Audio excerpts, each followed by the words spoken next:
ఒకప్పుడు మనుషులు సైగలతో భావాలు చెప్పుకునేవాళ్ళు, తర్వాత మాటలతో అభిప్రాయాలు పంచుకునేవాళ్ళు. ఇవాళ చివరికి బూతులే ప్రధాన భాషగా మారిపోయాయి. ఇటువంటి రాజకీయాలు, ఇటువంటి సోషల్ మీడియా, ఇక ఇటువంటి జర్నలిజం ఇక చాలు అనే సహించలేని స్థితికి చేరుకున్నాయి. అయితే నీకు ప్రాబ్లం, నీ కింద తొడలు రుద్దుకుపోతున్నాయంట. నడవలేక నువ్వు నడిచేది ముష్టి రోజు 10 కిలోమీటర్లు. ఆ 10 కిలోమీటర్లు నడవడానికి కూడా వీడికి 20 సార్లు ఆయిల్ రాయాలంట. వీడు రుద్దిపోతాయంటే ఈ కింద మంట. ఆడి బాబుని తిట్టాలి. వీడు ముసలోడే అయిపోయి వీడికి ఎందుకు రాజకీయాలు, ఇంట్లో కూర్చోక మమ్మల్ని చంపుతున్నాడు. ఈ రోడ్లు అమ్మట ప్రశాంతతగా ఇంటికి. నీకు 3 పెళ్ళాలు ఉన్నాయా? 4వ పెళ్ళాం లేదా? నీకు 4వ పెళ్ళాం ఉంది. ఎందుకు దెంగి తినడానికి వచ్చారని చెప్పి నేను అడుగుతున్నాను. చంద్రశేఖరరావు గారి కుటుంబం నాంపల్లి దర్గా దగ్గరనో, బిల్ల మందిర్ దగ్గరనో బిచ్చమెత్తుకొని బతికేటోళ్ళు మీరు. కొనమని అని చెప్పి రెండో కేంద్ర మంత్రి కావన్నా తెలంగాణకు? నాకు అర్థం కాదు. వేసార్ గారు చూశారు కదా ఇప్పుడే. ఇది నా ఆవేదన, మనోగతం. ప్రతిసారి దీని గురించి, సబ్జెక్టు గురించి మాట్లాడడం అనంటే అవసరమా అనిపిస్తుంది. ఇంత అశ్లీలంగా తయారైంది ఏంటండి సమాజం?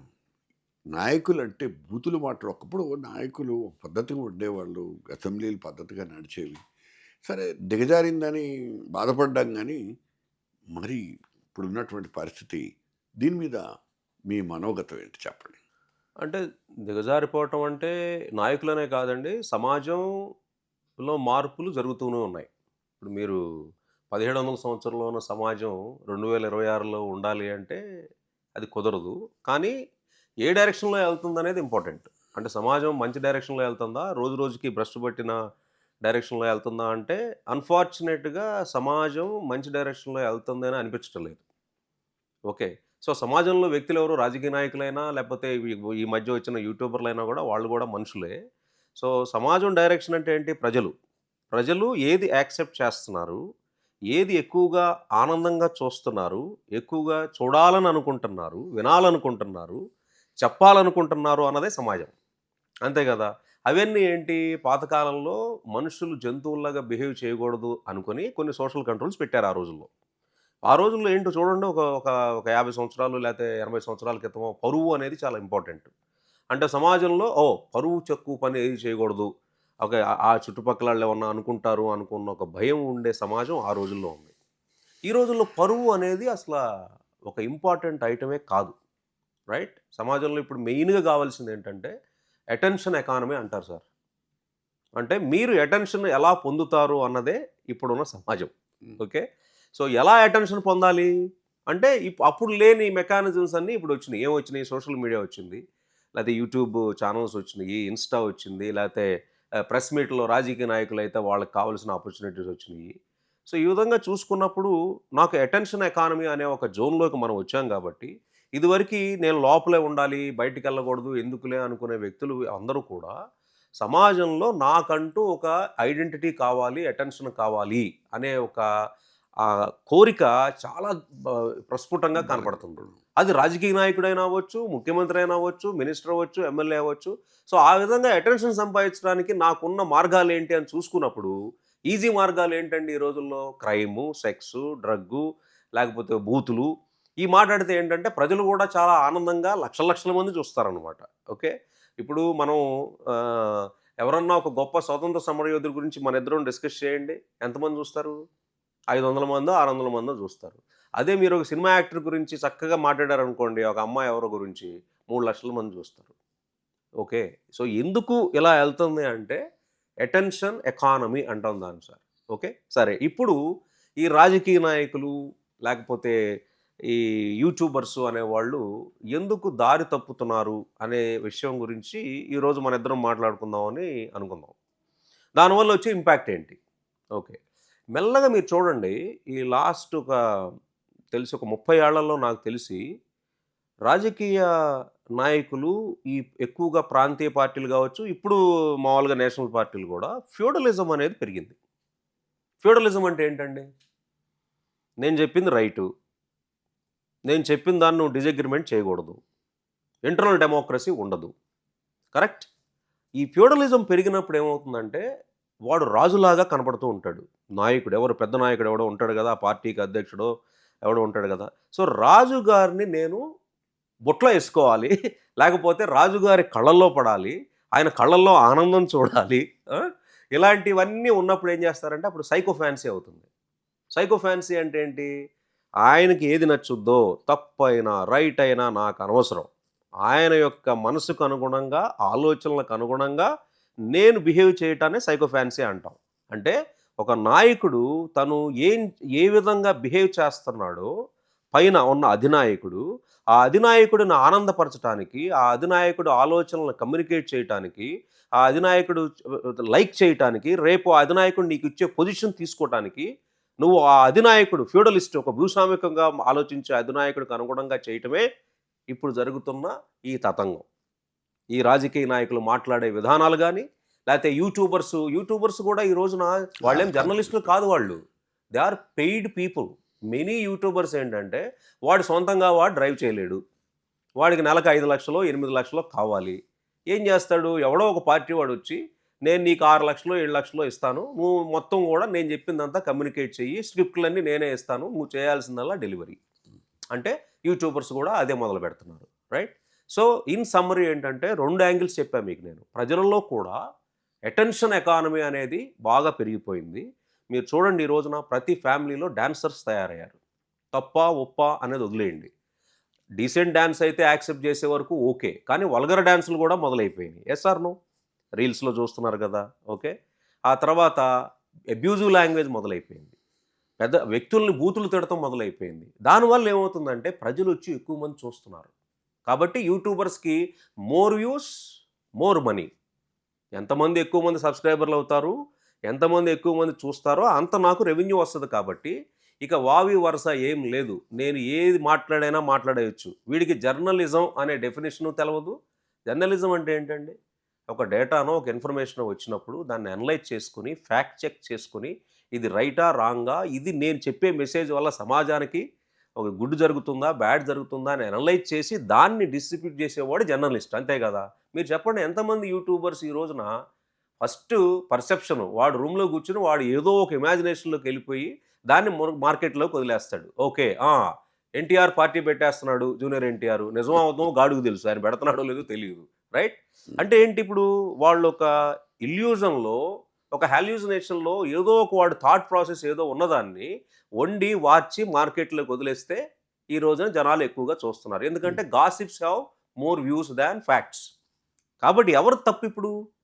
ప్రజలకు తప్ప, మాట్లాడే భూస్వామిక ఫ్యూడలిస్టిక్ విధానం ఉన్న నాయకులది తప్ప, లేకపోతే అటెన్షన్ ఎకానమీ కోరుకుంటున్న ప్రజలకు తప్ప, చూస్తున్న ప్రజలకు తప్ప? అంటే ఇది పెద్ద వాళ్ళ తప్పు అని చెప్పలేము. కాకపోతే సొసైటీ ఆ విధంగా మూవ్ అయిపోతుంది. మళ్ళీ మెల్లగా బానిసత్వము, ఒకడిని రాజుగా చూసుకోవటం, ఆ రాజు కింద కాళ్ళు ఒత్తేసేసి ఆ రాజు ఏం చేయమంటే తప్పు ఒప్పని చూడకుండా చేయటము. తర్వాత నాకు అటెన్షన్ రావాలి అంటే మంచి చెడు అనేది నాకు అనవసరము, మోర్ వ్యూస్ మోర్ మనీ, లేకపోతే మోర్ లైక్స్, ఈ అటెన్షన్ ఎకానమీ రావటము. తర్వాత ప్రజలు కూడా నాకు సెక్స్, క్రైము, ఒక రకమైన బూతులు ఈ మాట్లాడుతుంటే ఎక్కువ మంది చూసడానికి అలవాటు పడ్డారు. కాబట్టి ఈకేమి జరుగుతుందంటే సమాజంలో ఒక నార్మలైజ్ అయిపోయింది అనమాట. ఓకే, ఇలాగే చేస్తే ప్రజలు చూస్తారు, లేకపోతే ఇలాగే చేస్తే ప్రజలకు వెళ్తుంది అనే ఒక నార్మలైజేషన్ అయిపోయింది. అది నా ఒపీనియన్లో. కారణాలు మీరు అడిగారు కాబట్టి రైట్ డైరెక్షన్లో వెళ్తుందా అంటే వెళ్తాం లేదు. మరి దీనివల్ల ఇంపాక్ట్ ఏంటనేది మనం ఆలోచించాలి. ఇప్పుడు ఒక విషయం చెప్తానండి, ఒక జర్నలిస్ట్గా ఈ 4 దశాబ్దాల్లో దిగజారడం ఎంత కిందకి దిగజారేమో చూస్తూ వస్తున్నాను నేను. ఈ ఒక్క విషయం నేను చెప్పాల్సింది, ఇంతకుముందు మొదటి నుంచి కూడా మీడియా మీద కంట్రోల్స్ ఉండకూడదు, నియంత్రణ అనేది ఉండకూడదు అని గట్టిగా పోరాడిన సందర్భాలు ఉన్నాయి, చెప్పిన సందర్భాలు ఉన్నాయి, రాసిన సందర్భాలు ఉన్నాయి. ఇంత గట్టిగా మాట్లాడిన నాలాంటి వాడు కూడా ఇవాళ ఈ సోషల్ మీడియా వచ్చిన తర్వాత మీడియా మీద నియంత్రణ ఉండాల్సిందే అనే ఖచ్చితమైన అభిప్రాయానికి వచ్చారు. అలాంటి వాళ్ళు చాలామంది ఉన్నారు. ఇప్పుడు మిమ్మల్ని అందరూ తిడతారు, ఇప్పుడు మీడియా మీద నియంత్రణ అంటే ఈయనేం మాట్లాడుతున్నాడు, 40 ఏళ్ళు జర్నలిస్ట్ అంటున్నాడు. ఇప్పుడు చూడండి, మీ కింద 390 నాస్టీ కామెంట్స్ వస్తాయి ఇప్పుడు మీరు. ఓకే, ఈయనేం మాట్లాడుతున్నాడు, నియంత్రణ ఉండాలంటున్నాడు, అంటే స్వేచ్ఛను నొక్కేస్తున్నాడా, ఫ్రీడమ్ ఆఫ్ వాయిస్ని నొక్కేస్తున్నాడా, గొంతు నొక్కేస్తున్నాడా అని అనగానే అప్పుడు విపరీతంగా జనాలు వచ్చి ఇంకో 100 కామెంట్లు పెడతారు. అంటే మళ్ళీ ఒక బూత్ ఎకానమీ బూత్ కింద మీకు కామెంట్లు కూడా బూత్ ఎకానమీ కామెంట్లు కూడా. అది ఎక్కువ అప్పుడు ఆయన మన సుప్రీంకోర్టు సిజేఐ గారు అన్నది ఏంటి, ఆయన అన్న కాంటెక్స్ట్ వేరు, సరే మనాళ్ళు జనరలైజ్ చేశారు అది, ఓకే ఇలా ఏ పని లేని వాళ్ళు, అన్ఎంప్లాయ్మెంట్ ఉన్నవాళ్ళు, ఓకే అని చెప్పి ఇప్పుడు పెట్టేవాళ్ళంతా ఎవరు, మేధావులా? నా దృష్టిలో చాలామంది ఏంటంటే పని పాట లేకుండా ఇళ్లలో ఖాళీ కూర్చున్నవాడో లేకపోతే పూసుకోలు కబుర్లు చెప్పుకునేవాడే పెడతాడు. సరిగ్గా పెట్టేవాడు ఇప్పుడు సరిగ్గానే పెడతాడు, విమర్శనాత్మకంగా పెట్టొచ్చు. ఏం మాట్లాడుతున్నారు సతీష్ గారు, మీరు ఇన్ని 40 సంవత్సరాలు మీరు పాత్రికేయ రంగంలో ఉండి ఈరోజు నియంత్రణ పెట్టమంటున్నారు అంటే మీరు ప్రజాస్వామ్యాన్ని చంపేద్దాం అనుకుంటున్నారా సతీష్ గారు అంటే ఒక పద్ధతి అది. అలా ఉండదు. ఇక మిమ్మల్ని ఫస్ట్ మీ ఆకారాన్ని తిడతారు, మీ ఏజ్ని తిడతారు, మీ తెల్లగడ్డాన్ని తిడతారు, మీ హెయిర్ని తిడతారు, మీ పొట్టని తిడతారు, ఇంకా కావాలంటే ఫ్యామిలీని తిడతారు, ఎన్ని తిట్లు తిట్టాలో తిడతారు. మరి దీనికి కంట్రోల్ ఎక్కడుంది? గవర్నమెంట్స్ కూడా మీరన్న నియంత్రణ అనేది ఉండాలా అంటే నియంత్రణ ఉండాలి, కానీ అవి మిగతా కాన్స్టిట్యూషనల్ హెడ్స్ టైప్లో కూడా అవి కూడా ప్రభుత్వాల ఆధీనంలోకి వెళ్ళిపోతే నియంత్రణ వల్ల ఉపయోగం ఉండదు. ఎందుకంటే నా దృష్టిలో మీడియా అనేది అన్నిటికంటే ఒక గొప్ప అపోజిషన్ పార్టీ రోల్ ప్లే చేయాలి. మీడియా డెమోక్రసీని అప్హోల్డ్ చేయాలి అంటే ప్రభుత్వ పరంగా ఉన్న విధానాలలో ఉన్న మంచి ఏంటి, చెడు ఏంటి ప్రజలకు ఎడ్యుకేట్ చేసి ప్రజలు రైట్ డెసిషన్ తీసుకున్న విధంగా ఉండేదే మీడియా నా ఒపీనియన్లో. You agree on that? అంతేగాని ప్రజలను దారి మళ్లించేసేసి తప్పుదారిలోకి వెళ్ళిపోవాలి. ఇప్పుడు చూస్తున్న మీడియా ఏంటండి, ఒక మీడియా ఏమో ఓన్డ్ బై సంబడి, ఇంకొక media owned by somebody. There is no fact finding, there is no, it is all biased thing వెళ్ళిపోతుంది. ఆబ్జెక్టివ్ లేదు. కాబట్టి మరి నియంత్రణ అన్నప్పుడు నియంత్రణ అనేది ఫస్ట్ నా ఒపీనియన్లో ఈ యూట్యూబర్స్ని జర్నలిస్టులుగా అయితేనే యూట్యూబ్ చేయాలి అని ఏమన్నా సర్టిఫికేషన్ పెట్టి వ్యాలిడేషన్ చేసి వీళ్ళు ఏమన్నా ఆ ఇన్డీసెంట్ లాంగ్వేజెస్ కానీ ఏదన్నా అంటే ఫస్ట్ వీళ్ళు ఎవరు యూట్యూబ్లో పెట్టేవాళ్ళు ఉంటారు కదా. ఇప్పుడు మనం ద హీరో లోపలికి వెళ్ళి కూర్చున్న ఒక హీరో ఉన్నాడు ఫర్ ఎగ్జాంపుల్, లేకపోతే రీల్స్ పెట్టేవాళ్ళు ఉన్నారు, మాట్లాడేవాళ్ళు ఉన్నారు. కొన్ని చూస్తున్నానండి అసలు వాళ్ళు ఎంత అంటే ఒక ఏజ్కి రెస్పెక్ట్ లేదు, ఒక ఎక్స్పీరియన్స్ రెస్పెక్ట్ లేదు, ఆ చేసిన కంట్రిబ్యూషన్ రెస్పెక్ట్ లేదు, పచ్చి బూతులు తిడుతున్నారు. వీళ్ళందరిని ఏం చేయాలి, ఫస్ట్ కంట్రోల్ చేయాలంటే యూట్యూబ్లోకి వచ్చే వాళ్ళందరూ కూడా ఖచ్చితంగా ఒక క్వాలిఫైడ్ పర్సన్స్ అయితేనే యూట్యూబ్లోకి రావాలి అని అంటే ఉంటే బెటర్ ఏమో తెలియదు. దానివల్ల అందరూ రాలేరు అంటే ఓకే, అందరూ రావటం నాకు అవసరంలా, సమాజానికి ఉపయోగపడేది ఏదో అది కావాలి నాకు. అలాంటి వాళ్ళ బాధ ఏంటంటే క్వాలిఫైడ్ పర్సన్స్ కూడా చాలా దరిద్రంగా బిహేవ్ చేస్తున్నారు, దరిద్రంగా మాడుతున్నారు అనేటువంటిది. అంటే ఇప్పుడు మరి ఫ్రీడమ్ ఆఫ్ వాయిస్ అనేది ఏదో ఉంది కదా మన కాన్స్టిట్యూషన్లో 19(1)A అని లేకపోతే 19(2)A అని సంథింగ్ ఉన్నాయి కదా, యాక్ట్స్ ఉన్నాయి, ఆర్టికల్స్ ఉన్నాయి. సో ఇప్పుడు మరి ఈ లాంగ్వేజ్ అనే దాన్ని ఎంతవరకు యాక్సెప్ట్ చేస్తారు, ఎంతవరకు యాక్సెప్ట్ చేయరు అనే దానికి నాకు తెలిసి ఒక సింగిల్ స్టాండర్డ్ డెఫినేషన్ లేదు. మొన్న ఒకటి చూడండి, ఫర్ ఎగ్జాంపుల్ రావణ్ అనే ఒక వ్యక్తిని అరెస్ట్ చేసినప్పుడు ఇమీడియట్గా బెయిల్ 4 సార్లు బెయిల్ ఈజీగా వచ్చేసింది. ఈ నాగార్జున యాదవ్ అనే వ్యక్తిని అరెస్ట్ చేసినప్పుడు 14 రోజులు రిమాండ్లో పంపించారు. డిఫరెన్స్ ఏంటి? ఇంటర్ప్రిటేషన్స్. అంటే ఈ ఇంటర్ప్రిటేషన్స్ మీరు గనక ఇలా అంబిగ్యస్గా వదిలేసేసి ఒక జ్యుడిషియల్ సిస్టంలో ఎవరు ఇంటర్ప్రిటేషన్స్ వాళ్ళు తీసేసుకొని ఎవరి పద్ధతిలో వాళ్ళు కనుక ఇచ్చేసేస్తే జనాలకి అర్థం కాదు ఏది రైటు ఏది తప్పు, ఎంతవరకు వెళ్ళాలి. ఓకే ఆంధ్రప్రదేశ్లో అయితే విడుదలైపోతాను, తెలంగాణలో అయితే అరెస్ట్ అవుతాను అన్న ఒక ఫీలింగ్ వచ్చిందనుకోండి, నేను ఆంధ్ర మీదే పడతారు. ఆంధ్రాని తిట్టొచ్చు, ఆంధ్రాలో తిడితే పర్లేదు బెయిల్ వచ్చేస్తుంది, తెలంగాణలో తిడితే భయం ఉంటుందని. అది కాదు కదా మనకి. నా రాజ్యాంగం ఏంటనేది ఈ రోజున ఈ ఇంటర్ప్రిటేషన్స్ వల్ల జ్యుడిషియల్ సిస్టంలో చాలా ప్రాబ్లమ్స్ కూడా వస్తున్నాయి. సో ఒక ఇంటర్ప్రిటేషన్స్ కాకుండా మ్యాక్సిమము ఆ అజంప్షన్స్ ఇంటర్ప్రిటేషన్స్ కాకుండా ఈ నియంత్రణ అనేది తీసుకొచ్చేటప్పుడు సోషల్ మీడియాలో నియంత్రణ అంటే ఎక్కడ నియంత్రణ చేయాలండి? అబ్యూజివ్ లాంగ్వేజ్ కానీ, for example personal character assassination కానీ, బూతులు తిట్టడం కానీ, లేకపోతే టెర్రరిస్ట్ యాక్టివిటీస్ని అవి ఇటు ఉన్నాయి ఆల్రెడీ. టెర్రరిస్ట్ యాక్టివిటీస్ కనుక కానీ, లేకపోతే ఒక మతాలని కులాల మధ్యలో విద్వేషాలు రెచ్చగొట్టడం కానీ అవన్నీ యాక్సెప్టబుల్ కాదు. కానీ అవి కూడా ఈరోజు జరుగుతున్నాయి కదా. జరుగుతున్నా ఫస్ట్ గవర్నమెంట్ సైడ్ నుంచి ఏ విధమైన సిస్టము లేదండి, ఒక మానిటరింగ్ సిస్టమ్ అనేది లేదు. ఈ యూట్యూబరు రేటింగ్ ఇచ్చేసేసి నా ఒపీనియన్లో these are all the bad YouTubers అని చెప్పేసి గవర్నమెంట్ వాళ్ళు రిలీజ్ చేయాలి. ఏ విధంగా కొన్ని పారామీటర్స్ పెట్టండి. ఓకే, వీళ్ళు బయాస్డ్ అనో లేకపోతే బూతులు తిడతారనో అన్ని అబద్ధాలు చెప్తారనో నిజాలు లేవనో ఇండీసెంట్గా ఉందనో these are all the top 10 bad YouTubers and we advise the children and families don't see these YouTubers అని చెప్పేసి రిలీజ్ చేయండి. ఎవ్రీ మంత్ మీరు రిపోర్ట్ రిలీజ్ చేయండి, ఎవ్రీ 3 months రిపోర్ట్ చేయండి. అట్లీస్ట్ సొసైటీలో వీళ్ళు బ్యాడ్ అంటే వీళ్ళని చూస్తే పిల్లలు చెడిపోతారు, పెద్దవాళ్ళు కూడా చెడిపోతారు అనే ఒక నియంత్రణ వ్యవస్థ పెట్టండి. 2, ఇప్పుడు వచ్చిన ఆర్టిఫిషియల్ ఇంటెలిజెన్స్ టెక్నాలజీస్తో మీరు ఒక సిస్టమ్ పెట్టుకొని స్కాన్ త్రూ చేసుకుని వీడియోలు అనాలిసిస్ చేసుకుని ఇప్పుడు ఈ బ్యాడ్ అని చెప్పేది అక్కడ మీ మాన్యువల్గా అంటే మరి బయాస్డ్, ఎందుకంటే గవర్నమెంట్ను కూడా నమ్మలేని స్టేజ్కి వచ్చేసాం ఈ రోజున మనం. నాకు సపోర్ట్గా చేసి వాడు బూతులు తిట్టినా నేను వాడిని బ్యాడ్ అన్ను, అంతే కదా. కాబట్టి ఒక థర్డ్ పార్టీ ఎంటిటీ గవర్నమెంట్తో సంబంధం లేకుండా ఒక కాన్స్టిట్యూషనల్గా ఐడెంటిఫై చేసిన ఇండిపెండెంట్ ఎంటిటీ ఉండి వాళ్ళు ఎప్పటికప్పుడు ఏంటంటే these YouTubers are bad, ugly and harmful to the society, right. అలాగే పొలిటికల్ లీడర్లను కూడా ఎలక్షన్ కమిషను ఒక ప్రేక్షక పాత్ర ఇస్తే మనకేంటంటే ఉపయోగం? అసలు ఈ రోజున ఎలక్షన్ కమిషన్ అనేది వాళ్ళంత స్పైన్లెస్ వాళ్ళు ఉన్నారని నేను అనుకోవట్లేదండి. అసలు ఈ రోజున భ్రష్టు పట్టిపోయిన ఈ మొత్తం రాజకీయాల్లో chief election officer of India should be really prosecuted in my view. చెప్పమనండి, ఎన్ని అన్యాయాలు జరుగుతున్నాయి, ఎన్ని అక్రమాలు జరుగుతున్నాయి. జస్ట్ ఒక పేపర్ వచ్చేసేసేసి ఒక ప్రెస్ మీట్ పెట్టేసేసి ఒక కామెంట్ చేసి వెళ్ళిపోతే అయిపోద్దా అండి? రిఫార్మ్స్ చేయండి. ఈరోజు ఒక ఎమ్మెల్యే పోటీ చేయాలంటే 40 కోట్లు ఖర్చు అవుతుందని చెప్పి అందరికీ తెలుసు, అతనికి తెలుసు, అందరికీ తెలుసు. నువ్వు వదిలేసావే, మరి ఏం చేయాలి దానికి? కామన్ పీపుల్ అలా పోటీ చేస్తారు. Anyhow that is a different subject. So నేనేం చెప్తున్నానంటే ఈ ఇండిపెండెంట్ అలాగే సోషల్ ఆడిట్ కూడా ఉండాలండి. ప్రజలను ఎంకరేజ్ చేయాలి. ప్రజలను ఎంకరేజ్ చేసి ఈ యూట్యూబ్ చూడకూడదు అని చెప్పేసి కొంతమంది లక్షల మంది దాన్ని బ్యాన్ చేయాలి. ఎడ్యుకేట్ చేయాలి, మనం పిల్లల్ని ఎడ్యుకేట్ చేయాలి, ఏది గుడ్ ఏది బ్యాడ్ అనేది. ఇది ఒక టైప్ ఆఫ్ మన యూట్యూబర్స్ పర్స్పెక్టివ్లో నేను మాట్లాడుతున్నాను. సార్ అసలు హీరోస్ ఉన్నారు కదా, ఎవరు? పొలిటికల్ లీడర్స్ చేస్తుంది అంటే నేను మొన్న అక్కడ ఒక ఆర్టికల్ జరుగుతున్నప్పుడు మన బ్రెయిన్ అనేది ఒక అగ్రికల్చర్ ఫామ్, అంటే ఒక పొలం లాంటిది. ఎవరు ఏం మాట్లాడుతున్నారో అనేది విత్తనాలు లాంటి. సొసైటీలో ఈ రోజున ఎవరు ఏం మాట్లాడుతున్నారు, అంతేనా? అలాగే ఏం చేస్తున్నారు అనేవి నీ బ్రెయిన్లోకి వెళ్తున్నప్పుడు ఏ విధమైన విత్తనాలు నువ్వు పంపిస్తున్నావు పిల్లలకు కానీ పెద్దవాళ్ళకి కానీ. కలుపు విత్తనాలు పంపిస్తే కలుపు మొక్కలే వస్తాయి, మంచి విత్తనాలు పంపిస్తే ఉపయోగపడే వస్తాయి. సో ఈ రోజున మీరు సొసైటీలో చూసినప్పుడు ఆ భాష, యాస, హావభావాలు ఇవన్నీ కూడా ఏం చేస్తున్నాం అంటే బ్రెయిన్లోకి, ప్రజల మనసుల్లోకి ఎక్కిచ్చేస్తున్నాం, బ్యాడ్ సీడ్స్ ఎక్కిచ్చేస్తున్నాం, దాన్ని నార్మలైజ్ చేసేసాం. ఇది కామనే.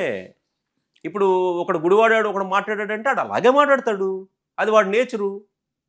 గన్నవరవాడు మాట్లాడాడంటే అది అలాగే మాట్లాడతాడు, అది వాడి నేచరు. వైజాగ్ మాట్లాడాడంటే అలాగే మాట్లాడతాడు, వాడి నేచరు, రైట్. అది యాక్సెప్ట్ చేసే స్టేజ్కి మీరు తీసుకొచ్చినప్పుడు ప్రజలలో అసహనం లేదు.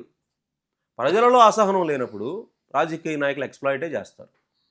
సో ప్రజలలో అసహనం అంటే నేనేదో ఇప్పుడు మళ్ళీ క్రిమినల్ యాక్ట్ చేయమని చెప్పట్లా, వాళ్ళు సహించలేని స్టేజ్కి ఇటువంటి అబ్యూజివ్ లాంగ్వేజ్ వాడుతున్న యూట్యూబర్స్ని కానీ, అబ్యూజివ్ లాంగ్వేజ్ వాడుతున్న ఎమ్మెల్యేలు కానీ, రాజకీయ నాయకులు కానీ సమాజం నుంచి బహిష్కరించాలి వాళ్ళు. అంటే వాళ్ళు చెప్పే మాట వినకూడదు, వాళ్ళని గెలిపించకూడదు. ఇవి కొన్ని కంట్రోల్ మెకానిజమ్స్ అని నా అభిప్రాయం. ఇవన్నీ చేస్తారా, చేయగలరా అంటే చెప్పలేం. ఏదన్నా ఒక గొప్ప నాయకుడు వచ్చి ఇటువంటి మార్పు తీసుకురావడానికి ఏమన్నా ఉందేమో చూడాలి. చట్టపరంగా ఏదైనా నియంత్రణ రాకపోతే ఇది సాధ్యం కాదనేటువంటి అభిప్రాయం ఉందండి. దాని మీద మీరు ఎలా స్పందిస్తారు? సార్ ఎన్ని చట్టాలు చేశారండి భారతదేశంలో చెప్పండి? నిర్భయ చట్టం చేశారు, ఏమన్నా అయిందా? ఆంధ్రాలో దిశ చట్టం చేశారు, ఏమన్నా అయిందా? తగ్గినాయా? ఒక మాట చెప్పండి, మీరు తగ్గినాయా? చట్టాల వల్ల ఎందుకు భయం పోయిందంటే నా నాయకుడు ఉన్నాడు, నా రాజు ఉన్నాడు, నా రాజు నేనేం చేసినా నన్ను తప్పిస్తాడు అనే ఒక అపనమ్మకమైన నమ్మకాన్ని ఈ ఫ్యూడలిస్టిక్ రాజకీయ నాయకులు కలగజేస్తున్నారు ప్రజలకి.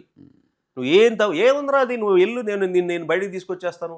నేను అన్నారు కదా, నిన్న రావణ్ని అరెస్ట్ చేస్తే ఏమంటుంది అమ్మాయి? ఏముంది, 4 రోజులో 10 రోజులో 15 రోజుల్లోనో బయటకు వచ్చేస్తాడు, అంతే కదా. ఇప్పుడు ఫైనాన్షియల్ క్రైమ్స్ చేస్తే ఏముంది 3 నెలల్లో బయటకు వచ్చేస్తారు. నువ్వు 100 కోట్లు తినేసి ఏం పర్లేదు, 3 నెలలు జైల్లోకి వెళ్ళి కూర్చో, 100 కోట్లు నీ పాకెట్లోకి వెళ్ళిపోయి 3 నెలలు జైలు, తర్వాత బెయిలు, ఇక ఆ తర్వాత లైఫ్ అంతా ఎంజాయ్, అంతే కదా. సో చట్టాల వల్ల భయం లేదు, చట్టాల వల్ల భయం లేదు. ఈ రోజున జ్యుడిషియల్ సిస్టమ్స్ని మనం మేనేజ్ చేయొచ్చు అనుకుంటున్నారు జనాలు. ఎగ్జిక్యూటివ్ సిస్టమ్ని మేనేజ్ చేయొచ్చు అనుకుంటున్నారు. సో చట్టాలన్నీ కూడా ఏంటంటే పేపర్ పుల్ అయిపోయినాయి కానీ రియలిస్టిక్గా ఇది లేదు. దీనికి సమాజంలో ఏ విధమైన మార్పు తీసుకురావాలి అని ఒక ట్రాన్స్ఫర్మేషన్ మొదలైతే ఈ రోజు మొదలెడితే ఒక 20 సంవత్సరాలకి ఏమన్నా మారుద్దేమో కానీ చట్టాల వల్ల పాపం ఏది మిడిల్ క్లాస్ వాడు, బిలో మిడిల్ క్లాస్ వాడు, పూర్ పీపుల్కి శిక్షలు పడతాయి కానీ అసలు సొసైటీని ఇన్ఫ్లుయెన్స్ చేసి బ్యాడ్ డైరెక్షన్లో తీసుకెళ్లే వ్యక్తులకి శిక్షలు పడతాయని నేను అనుకోవట్లా. ఫర్ ఎగ్జాంపుల్ ఒక డైరెక్టర్ ఉన్నాడు, రామ్ గోపాల్ వర్మ తీసుకోండి. రామ్ గోపాల్ వర్మ నా లైఫ్ నా ఇష్టం, ఓకే, అలాగే నేను సెల్ఫ్ సెంట్రిక్, మిగతా వాళ్ళ విషయం నాకు తెలియదు అన్నాడు. But unfortunately creator has given him an influencer status కదా. ఆయన ఏం చెప్తే ఇన్ఫ్లుయెన్స్ అవుతుంది. ఇన్ఫ్లుయెన్స్ స్టేటస్ కదా, ఒక సోషల్ యానిమల్. మనకు ఎందుకు పెట్టారు పాతకాలంలో సోషల్ కంట్రోల్స్? పెళ్ళిళ్ళు చేసుకోండిరా, పిల్లలు కానండిరా, బయట తిరుగులు తిరగబాకండిరా, సిగరెట్ తాగబాకండిరా, అయి తాగబాకండిరా, అతిథులు వస్తే వాళ్ళని గౌరవించండిరా, మంచిళ్ళు ఇవ్వండిరా. ఇప్పుడు వసుదైవ కుటుంబం అన్నాము, లేకపోతే సర్వేజన సుఖన భవంతో అన్నాము, అతిథి దేవోభవ అన్నాము. ఇవన్నీ ఏంటి మన సొసైటీలో ఒక బిల్డ్ చేసినవి. ఇవి ఇతను వచ్చి నేను కేర్ చేయను, నేను పొద్దున లేవగానే అడల్ట్ కంటెంట్ చూస్తా, రాత్రి ఓడక తాగుతా, లేకపోతే కాళ్ళు నాకుతా, ఇవన్నీ చేస్తే 18-19 ఏళ్ల సంవత్సరంలో ఉన్న వ్యక్తులు ఏం చేస్తారు? వీడు ఇంత సెలబ్రిటీ అయిపోయాడు, ఇంత సక్సెస్ అయ్యాడు కదా, వీడే చేయగలేంది నేను చేస్తే ఏంటి? అతనికేంటి సొసైటీ మీద రెస్పాన్సిబుల్ బాధ్యత లేని వ్యక్తి అతను, ఫ్యామిలీ మీద బాధ్యత లేని వ్యక్తి అతను. తనేంటి తన బాడీ తన సుఖం ఇంతే. మరి ఇటువంటి సోషల్ యానిమల్స్ ఉన్నప్పుడు సొసైటీలో మీరు ఇన్ఫ్లుయెన్స్ వాళ్ళు చేస్తూ ఉన్నప్పుడు 100 మంది 200 మందిని, ఈ 200 మంది ఇంకో 200 మంది చేస్తూ ఉన్నప్పుడు వీళ్ళని శిక్షించలేనప్పుడు, శిక్షించలేదుగా, ఎవరన్నా శిక్షించారా? వాళ్ళకి కొంతమంది రాజకీయ నాయకుల క్యారెక్టర్స్ అసాసినేషన్ చేసినా సరే శిక్షించారా? చెప్పండి, శిక్షించగలిగారా? అతనేం చేస్తాడు? ఆ చట్టంలో ఉన్న లొసుగులు ఉపయోగించుకుని తను ఏ విధంగా కమ్యూనికేట్ చేయాలి అనుకుంటున్నాడో తను కమ్యూనికేట్ చేస్తున్నాడు, తప్పించుకుంటున్నాడు. అతనికి శిక్ష పడలేనప్పుడు ప్రజలు కూడా ఏమనుకుంటారు? పర్లేదు, మనం ఏవైనా మాట్లాడచ్చు. ఇప్పుడు కొంతమంది రాజకీయ నాయకులు మాట్లాడుతున్నారండి 5, 6, 7, 8 సంవత్సరాల నుంచి, 2010 నుంచి అనుకుందాం, లేకపోతే 2009, 10 నుంచి మాట్లాడుతున్నారు అనుకుందాం. ఏం శిక్ష పడింది ఈ రోజు వరకు? చెప్పండి మీరు అలా మాట్లాడిన తర్వాత. అంటే బూతులు మాట్లాడితే శిక్ష లేదు అనే నమ్మకం వచ్చేసింది కదా ప్రజలకి. ఎస్ సార్, బూతులు ఎన్నైనా మాట్లాడుకోవచ్చు. నీకు ప్రైవేట్గా మాట్లాడుకునే బూతులు కూడా బయట పబ్లిక్ ప్లాట్ఫామ్లో మాట్లాడుకోవచ్చు, అంటే శిక్ష పడే భయం లేదు. కొంత నియంత్రణ అనేటువంటిది చట్టపరంగా వస్తేనే నియంత్రణ ఎవరు చేస్తారు? ఆ చట్టం ఎవరు చట్టం అంటే? చట్టం అంటే పోలీసులు చేయాలి. పోలీసులు ఎట్లా చేస్తారు? పోలీసులే నియంత్రణ ఇంకోళ్ళ ద్వారా జరుగుతున్నప్పుడు వాళ్ళు ఏం చేస్తారు? అది సరే, దిగజారుడుతనం అన్ని వ్యవస్థల్లోనూ ఉంది కాబట్టి అదే నేను అంటుంది. ఇప్పుడు కొంతైనా భయం ఉంటుంది.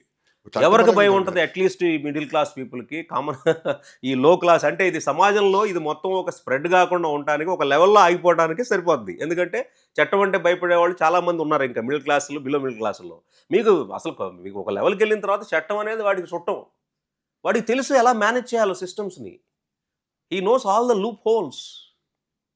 రామ్ గోపాల్ వర్మ చేసిన కామెంట్స్ ఈ రోజున వీడియోస్లో మొత్తం కనుక ఒక 10 ఏళ్ళ నుంచి తీస్తే ఎన్నిసార్లు శిక్షించవచ్చు? ఎంతమంది అమ్మాయిలు ఇన్సల్ట్ చేశాడు వాడు?